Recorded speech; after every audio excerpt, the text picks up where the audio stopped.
Bonjour à tous, j'espère que vous allez bien.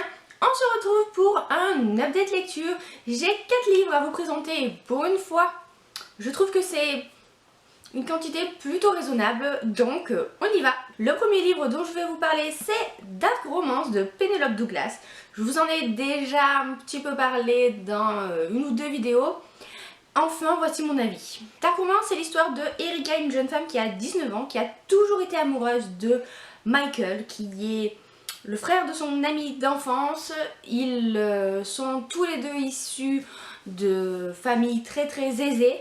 Et en fait, il s'est passé quelque chose 3 ans auparavant qui a conduit à la mise en prison de 3 des amis de Michael. Et voilà, on ne sait pas très bien ce que c'était pendant une bonne partie du roman. Et en fait, l'histoire, c'est 3 ans plus tard, les amis de Michael qui sortent de prison et qui veulent se venger, Michael y compris. Je ressors de cette lecture assez déçue. Déjà, première chose, je ne pense pas qu'il s'agit réellement de Dark Romance, malgré le titre. Ce n'est pas aussi sombre que ce qu'on peut avoir l'habitude de lire dans ce genre. Voilà, si vous cherchez un titre pour lire de la Dark Romance, clairement, c'est pas le cas. Ici, c'est du new adulte un petit peu tordu, je dirais, mais c'est pas vraiment de la Dark Romance. En fait, ce qui m'a posé problème dans ce roman, c'est les personnages que je n'ai pas du tout aimés, avec lesquels je n'ai pas du tout réussi à sympathiser. C'est dommage parce qu'au début, ça partait plutôt bien. J'étais assez intriguée par cette histoire. Au début, j'ai du mal un petit peu à rentrer dedans, et puis une fois que tout était posé, je ne sais pas pourquoi, j'étais persuadée que Michael était un personnage bien plus sombre. En fait, je m'attendais à quelqu'un qui soit style un parrain de la drogue et que du coup, voilà, elle le rencontre dans une soirée mondaine. Enfin, je sais pas, mais je m'attendais pas du tout à cette description de la jeunesse dorée. Et du coup, j'étais un peu déstabilisée. Ensuite, une fois que je suis rentrée dedans, j'étais plutôt bien lancée dans ma lecture et je l'ai lu super rapidement. Mais alors, arrive un fameux chapitre 25, dont je vous dirai rien, rassurez-vous, mais qui a beaucoup fait parler de lui sur la lecture commune du forum, qui m'a complètement dégoûtée, quoi, qui est sorti de nulle part là et que je n'ai absolument pas compris et pas du tout apprécié. Et du coup, j'ai lu les dernières 100 pages hyper vite parce que je voulais juste m'en débarrasser histoire de connaître le fin mot de l'histoire. Mais je n'étais plus du tout impliquée dans le récit. J'étais même... Enfin, j'avais hâte de le terminer pour m'en débarrasser, vous voyez. C'est vraiment dommage parce que le sujet aurait pu être bien mieux exploité. Le problème, c'est que les personnages sont juste, mais horripilants, quoi. Déjà, Erika, c'est une tête à claque. Il n'y a pas d'autre mot, que ce soit dans les passages qui se déroulent quand elle a 16 ans ou les passages qui se déroulent quand elle en a 19, puisque le récit alterne entre présent et flashback. C'est une tête à claque. Elle va tête baissée dans des situations que tout le monde sent qui sont dangereuses, mais non, elle fonce. Elle se dit pas non, faudrait peut-être que je me calme là, ça a l'air trop dangereux, je vais rentrer chez moi, comme ça il m'arrivera rien. Non. Et je pense qu'elle fait exprès. Donc déjà, elle est très difficile à aimer. Et puis le personnage principal qui manque beaucoup de charisme en fait. Au final, on sait pas grand chose sur lui. Et j'ai pas eu vraiment l'impression de lire une histoire d'amour. Vous voyez, il y a une espèce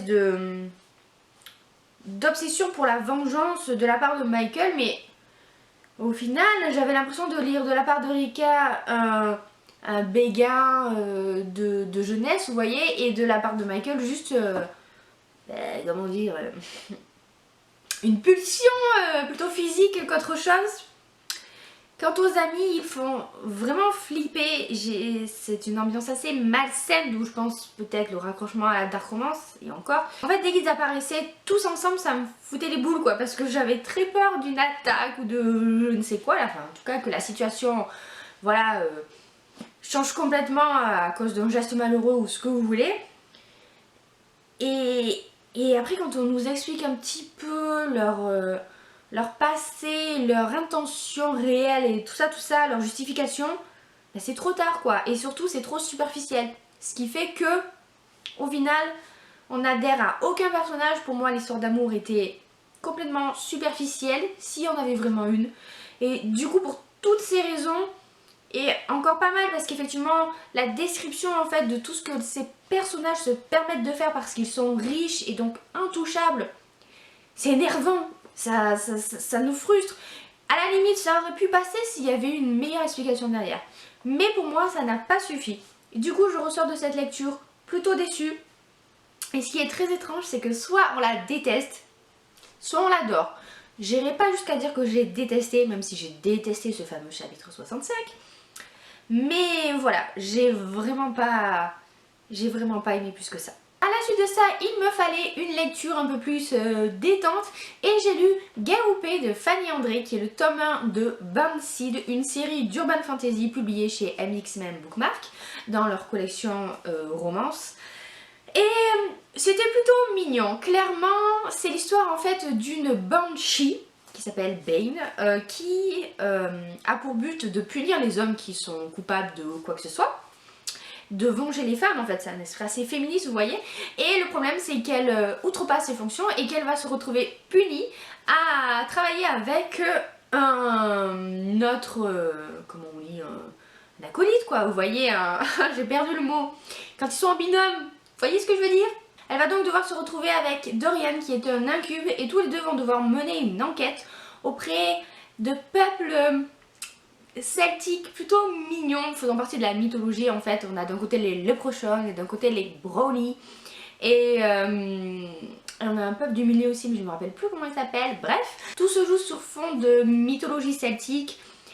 Ça aurait pu être un peu plus approfondi. À mon goût ça me manquait un petit peu de profondeur, d'explication, beaucoup de termes balancés comme ça, pas forcément compréhensibles, mais bon. Outre ça, j'ai quand même passé un très bon moment de lecture. En fait, ce premier tome vous donne vraiment un avant-goût de la série et ça avait un goût de trop peu, si vous voulez mon avis. Voilà, j'avais envie que l'histoire soit plus approfondie, qu'il y ait plus d'explications sur la mythologie ou surtout sur le passé des personnages, sur leur personnalité. Surtout sur Dorian, mais je pense qu'au final ça sera expliqué dans les tomes d'après. Du moins j'espère. En tout cas, j'ai passé un bon moment de lecture, c'était divertissant. C'était plutôt drôle parce que Ben est un personnage qui est quand même assez fonceuse. On va dire qu'elle castagne d'abord et ensuite elle pose les questions. Vous voyez ce que je veux dire? C'est ce genre d'héroïne un peu badass mais qui agit et qui réfléchit après. Donc ça amène à des situations assez cocasses, il faut l'avouer. Et puis j'ai bien aimé retrouver le personnage de Merlin et de Morgane. Voilà, c'était une bonne utilisation de tout ce qui est mythologie celtique, quoi, vous voyez. Et j'espère que ça s'approfondira par la suite. En tout cas, je regarderai avec attention les tomes suivants. J'ai ensuite lu un autre service presse qui est le tome 1 de The Team de Linda Eicher, compétition, qui parle de deux hockeyeurs, donc Dylan qui est un joueur de hockey professionnel et Samantha qui était une joueuse de hockey professionnelle et qui se retrouve eh bien, à devoir continuer ses études et trouver une autre voie parce que le hockey féminin n'est pas un sport forcément très reconnu ou du moins de manière professionnelle. Et elle va en fait rencontrer Dylan à l'occasion d'une démonstration et tous les deux vont passer du bon temps mais se quitter voilà comme ça quoi. Et en fait le coach de Dylan va demander à Samantha qu'elle devienne son coach personnel, c'est-à-dire qu'elle l'aide à améliorer ce qui ne va pas dans son jeu. Évidemment c'est pas évident pour eux de travailler ensemble après tout ce qui a pu se passer entre eux. Voilà, petit résumé très succinct, j'ai passé un super moment de lecture, je ne m'attendais pas à ce que j'apprécie autant cette romance que j'ai trouvée vraiment très mignonne, très touchante, très feel good en fait. J'ai trouvé les héros géniaux. Alors là pour le coup je me suis vraiment... j'ai vraiment sympathisé avec eux. Samantha c'est une jeune femme qui est forte, qui a beaucoup de colère en elle, mais qui sait aussi ce qui est bon ou ce qui est mauvais pour elle, qui prend des décisions qui sont pas toujours évidentes, mais qui au final sont justes en fait, qui sont nécessaires. Et quant à Dylan, je l'ai juste adoré. J'ai trouvé ça super rafraîchissant d'avoir pour une fois un personnage masculin qui est à l'aise avec ses sentiments, avec ses envies, qui est honnête, qui est humble. J'ai adoré son humilité, vraiment, c'est pas le type de mec qui se la joue, qui... Ouais, moi je suis hockeyeur professionnel et voilà, je peux je peux me serrer tout ce qui passe, pardon pour la vulgarité, mais bon, quand on voit nos joueurs de foot, voilà, bref, j'ai vraiment adoré, et tous les deux, ils se complètent vraiment très bien, ils se ressemblent beaucoup, et donc ils se comprennent, et ça fait du bien, quoi. Ça fait du bien d'avoir des personnages qui tournent pas autour du pot sans arrêt. C'était vraiment une super découverte. J'ai très hâte de lire la suite parce que j'ai vraiment hâte de retourner dans le milieu du hockey, même si bon, voilà, hein, c'est pas non plus un sport que je connais forcément ni que je regarde beaucoup, mais ici ça m'a vraiment intéressée. On retrouve un esprit de franche camaraderie qui est important dans le milieu du sport et dont on ne parle pas assez, je trouve, ces derniers temps. Et du coup, voilà, j'ai passé un super moment de lecture et je vous recommande cette romance si vous ne la connaissez pas déjà. Et enfin, le dernier livre dont je vais vous parler, c'est Flora Banks de Emily Barr. Ce roman parle d'une jeune fille qui a 17 ans et qui perd la mémoire toutes les 2 heures. En fait, elle a subi une opération quand elle avait 10 ans et à la suite de cette opération, elle a perdu une partie de sa mémoire, vous savez, la mémoire immédiate. Du coup, elle n'a des souvenirs que de la période de son enfance et pas après son opération, sauf un jour où elle embrasse un garçon sur la plage et miracle, elle se souvient de ce baiser. Et elle va tout faire pour garder ce garçon dans sa vie parce qu'elle sent qu'il peut la guérir de sa maladie, quitte à partir au pôle Nord pour le retrouver. Clairement, je ne savais pas à quoi m'attendre quand j'ai commencé ce récit. Je sais qu'Emily Barr est une auteure de thriller habituellement, du coup je m'attendais à un rythme un peu plus soutenu avec beaucoup d'action, j'imaginais une course-poursuite ou je ne sais quoi, allez savoir le mot. Le fait qu'elle ait un article pour moi c'était lié à quelque chose qu'elle devait fuir ou qu'elle devait absolument trouver, bon, bref, avec un sentiment d'urgence.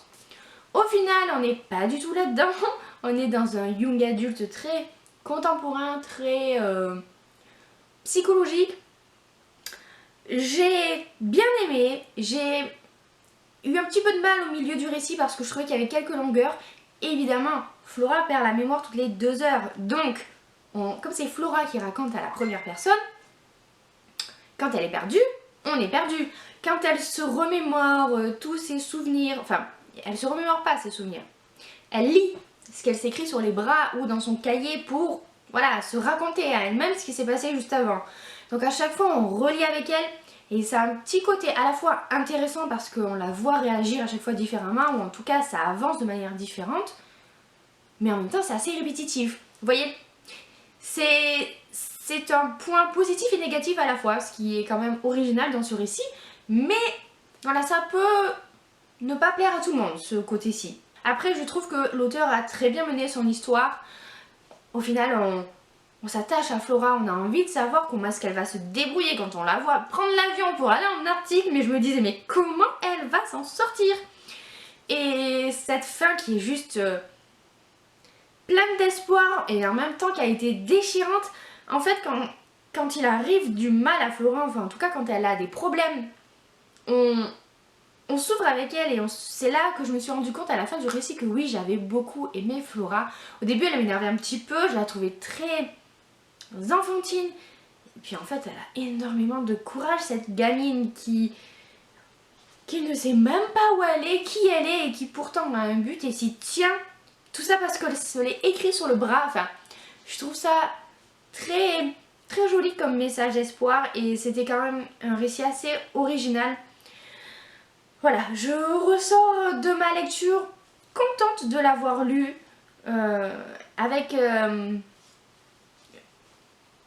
une affection particulière pour ce personnage que je pense je n'oublierai pas de sitôt. Et voilà, cette table de lecture touche à sa fin. J'espère qu'il vous a plu. N'hésitez pas à me dire si vous les avez lus, ce que vous en avez pensé. Vous savez que vos avis m'intéressent beaucoup. Sur ce, moi, je vais vous laisser. Je vous fais plein de gros bisous. Je vous souhaite de très bonnes lectures à venir. Et à bientôt dans une prochaine vidéo.